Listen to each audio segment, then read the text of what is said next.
Those bags are for you and Dad to take. Get out of here, will you? I couldn't hide my shock at the sight of the bags piled up at the front door. Everything in them belonged to me and my husband, from clothes to daily necessities. What's going on?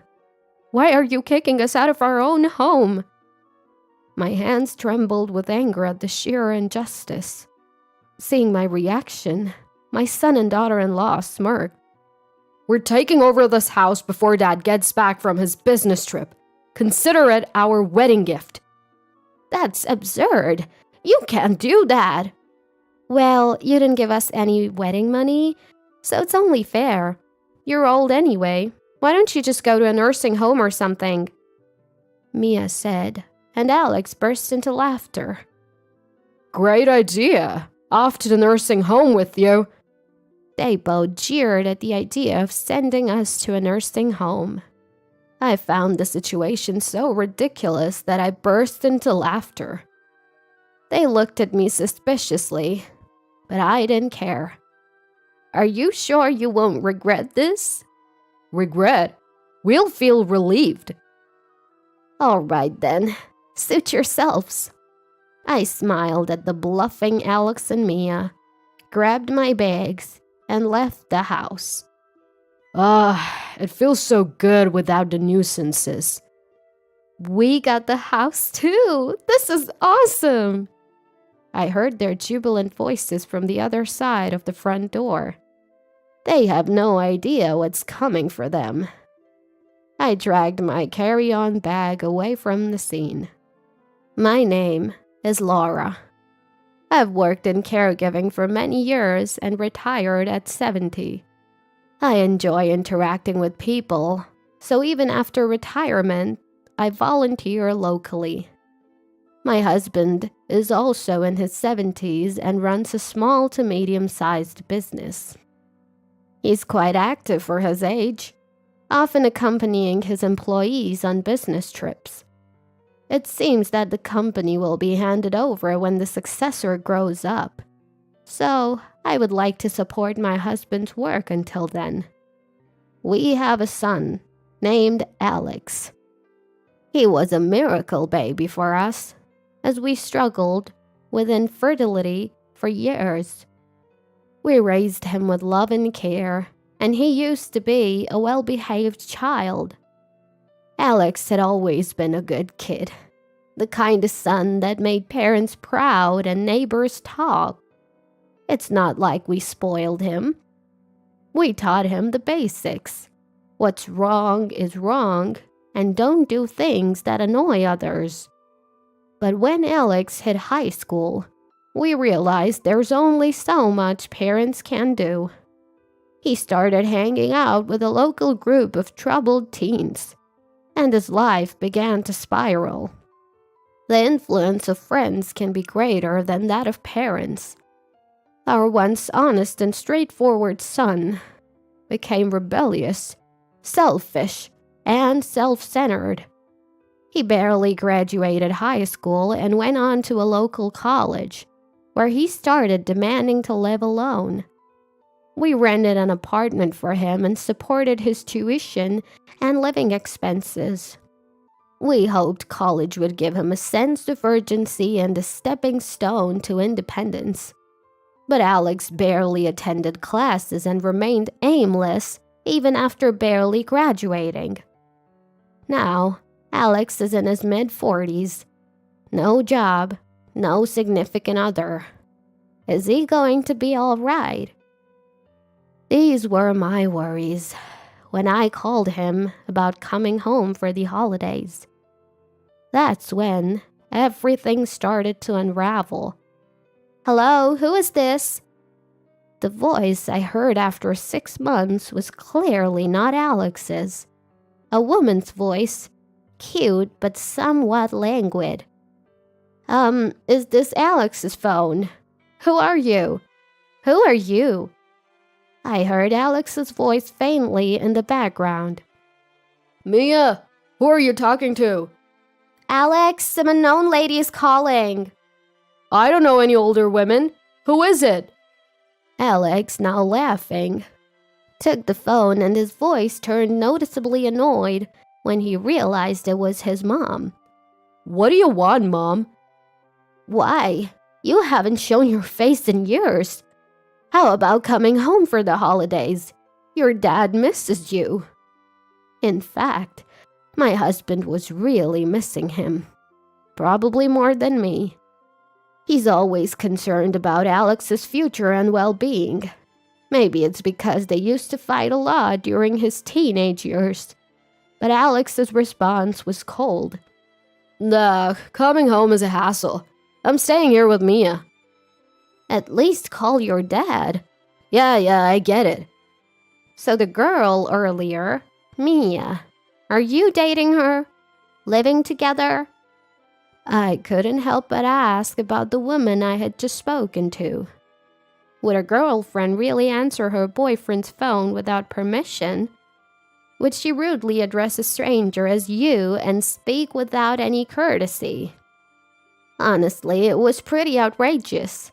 But instead of answering, Alex just clicked his tongue in annoyance. Ugh, so annoying. What did you say? You guys are always so annoying. Always meddling in my business. Without a shout, he hung up the phone. I had been yelled at during Alex's rebellious years, but I never thought he'd speak to me like that as an adult. I stood there, phone in hand, stunned. I'm home. Did you talk to Alex? That night, I told my husband about the rude woman who answered the phone and the harsh words from Alex. My husband looked serious, but eventually said, Well, he is working, even if it's temporary employment. Let's give him some space. Maybe my husband was right. I was shocked when Alex changed in high school, influenced by his surroundings. I've been anxious that he might be hanging out with the wrong crowd or dating someone questionable. Maybe my over-involvement was getting to him. I decided to consciously hold back on reaching out. A few months later, Alex contacted us. He said he had found a decent job back home and would be returning soon. Despite everything, my husband and I were relieved. It's unsettling when your child is far away, and comforting when they return. But when Alex came home, he brought an unfamiliar woman with him. This is Mia. We're getting married. My husband and I couldn't hide our surprise at the sudden marriage announcement, especially since Alex was still a temporary worker. And Mia apparently wasn't working steadily either. Could they really get by without stable income? Welcome, Mia. Wow, Alex's family home is so old-fashioned. Is the floor going to collapse? How long have you two been dating? I don't remember. Are you the type to worry about the details, old man? Mia's answers to our questions were dismissive. Alex didn't correct her. He just laughed along. My husband and I exchanged a glance and shrugged in disappointment. This is bad. My husband's words sounded like he was pitying them. Despite our objections, Alex and Mia went ahead and registered their marriage. When we said we wanted to meet Mia's parents, she told us it wasn't necessary, denying us even a meeting of both families. Moreover, upon moving back to their hometown, Alex and Mia started living in a brand new apartment. It's so different from the rundown place we were living in before, Alex said, clearly pleased. But with their unstable income, there's no way they could afford the rent for such a nice new place. Sure enough, they started relying on our money. We decided to help with the rent, thinking they'd have expenses as newlyweds. But they also started coming over more often to eat, perhaps to save on groceries. Yet, Mia's attitude remained the same. What's with this side dish? It looks disgusting. It's always been like this. Lacks color or something. Alex chimed in. I was getting irritated. If you don't like it, you don't have to eat it. You're the ones who keep showing up. I'm just cooking extra for you. Mia seemed unfazed and didn't take my words to heart. Influenced by her, Alex became increasingly rude to me and my husband, making us dread interacting with them. Then suddenly, my husband had to go on a business trip. He had to spend several weeks in another region with a potential successor for the company. During that time, I'd have to deal with Alex and Mia alone. I'm really sorry to leave you alone at a time like this. It's fine. You're about to retire from being the boss anyway. And look, we have something to look forward to. True. It's just a matter of enduring until that's completed.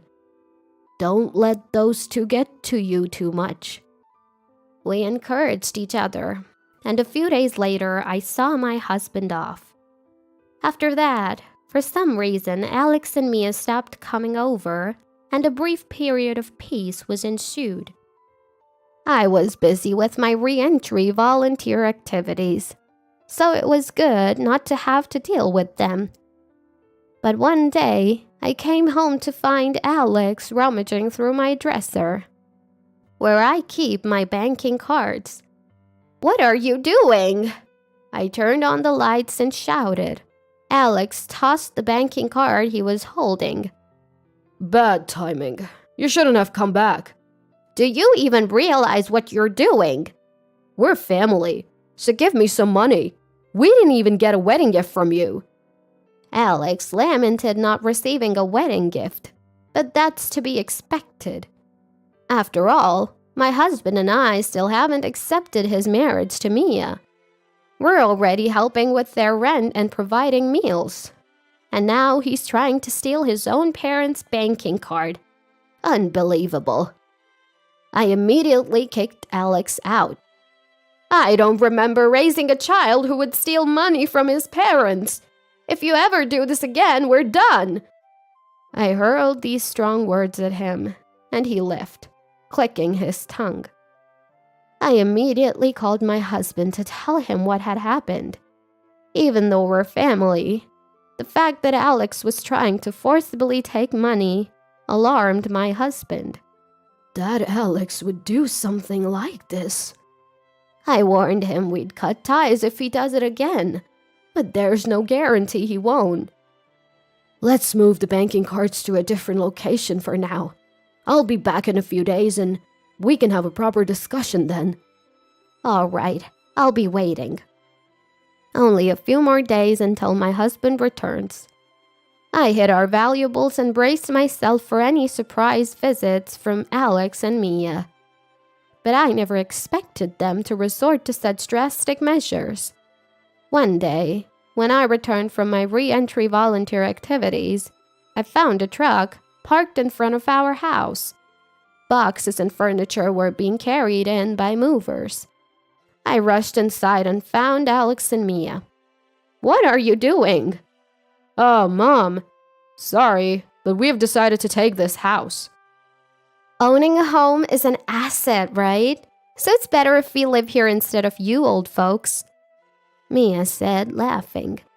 I was too confused to comprehend what they were saying. Besides, Dad's still working at 70, right? Even now, he's on a business trip. I don't want to end up like that. Working hard is for suckers.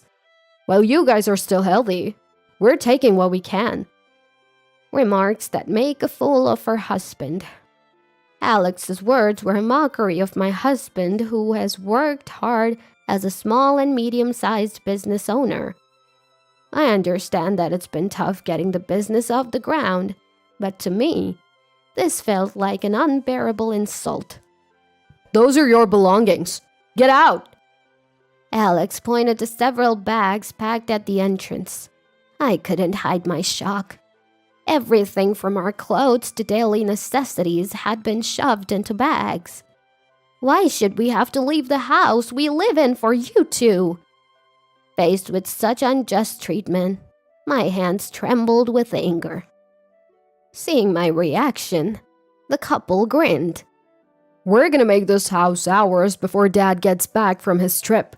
Consider it a wedding gift. That's impossible. You didn't give us a wedding gift, so this is only fair. You're old. Why don't you go to a facility or something? When Mia said that, Alex joined in with a big laugh. That's a great idea. Old folks should go to a facility. A facility! As they chanted, urging me to go to a facility, something in me snapped, and I burst into laughter. The two of them looked at me suspiciously, but I didn't care. Are you sure about this? You won't regret kicking me out. Huh? We'll feel refreshed.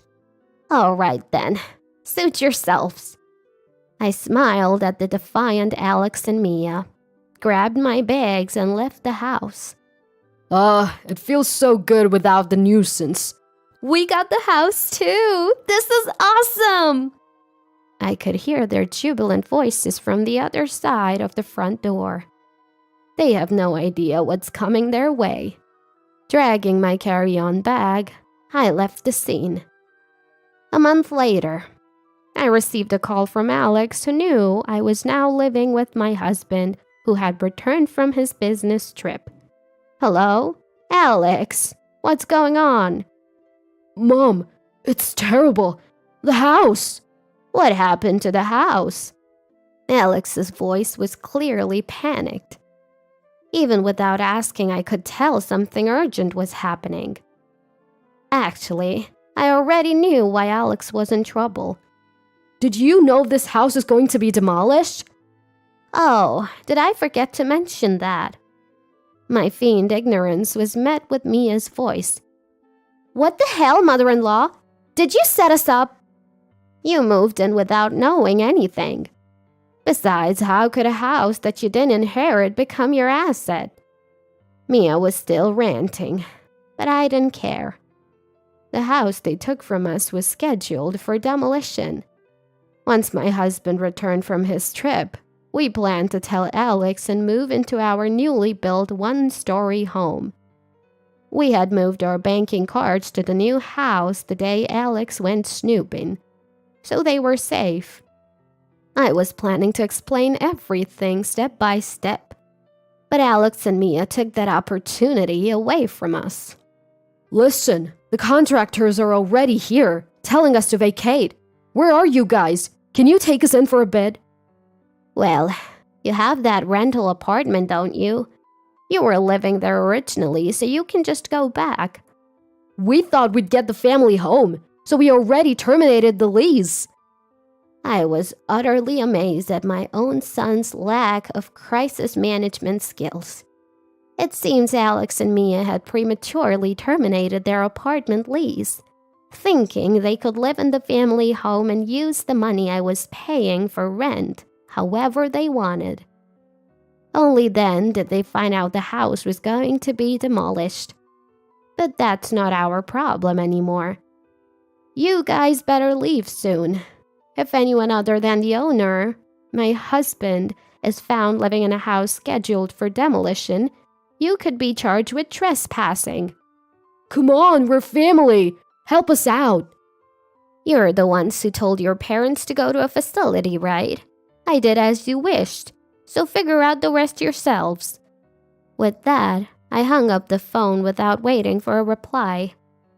After that, the demolition began, and the house my husband and I had lived in for years disappeared without a trace. I thought the situation might turn into a police matter if Alex and Mia didn't leave by the deadline, but it seems my worries were unfounded. Life was peaceful for a while, but the calls from Alex and Mia didn't stop. We even changed our phone numbers, but they managed to track us down through local volunteer connections. Their demands were, as always, about money. Alex and Mia, without stable jobs and now without a home, were living in company housing while working at a factory. Despite having a roof over their heads, They still wanted to live luxuriously on someone else's dime. If you don't give us money, we'll show up at your house. My husband and I became a bit concerned upon hearing this desperate threat. Only a handful of people know the location of our new home. My husband had just retired as the CEO and passed the reins to his successor. But he had told some people at the company about our new residence. I don't think our employees would leak information to someone like him. Maybe we should talk to them, just in case. While we were discussing this, Alex and Mia showed up at my husband's company. The current CEO informed us about their visit. Did they cause any trouble at the workplace? We were quite concerned, but the current CEO assured us that that wasn't the case. The employees had heard my husband complain about Alex and Mia before, and they were appalled by their actions towards us. So when Alex and Mia showed up at the company, they were firmly turned away. They persistently demanded to know our whereabouts, but the CEO assured us he didn't reveal anything. He even told them off, asking how much more unfilial they could be, and chuckled as he told us. Alex and Mia left the company in frustration and haven't returned. The CEO promised to inform us and take legal action if they try any harassment, which we gratefully accepted. He assured us that the entire company intends to protect my husband and me. It's probably the result of goodwill my husband built up while running the company. And we made a decision. We're cutting ties with Alex and Mia, wanting money so badly that they'd inconvenience not just their parents but also those around them. Exactly. I don't even feel sad about it anymore. Parents and children are separate individuals, even if they share the same blood. There's a limit to how many times you can forgive terrible behavior.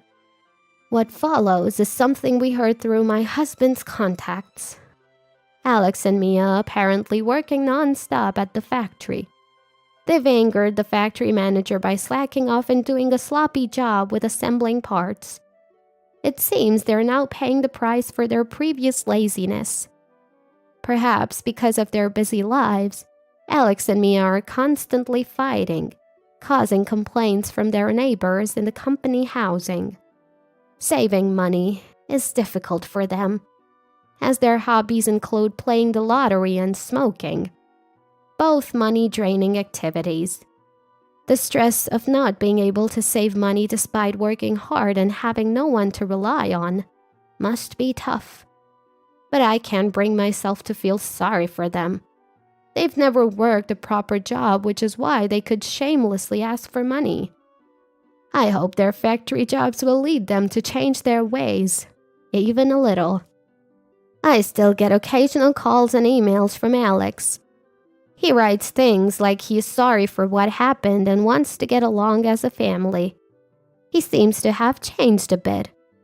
But I still can't trust him.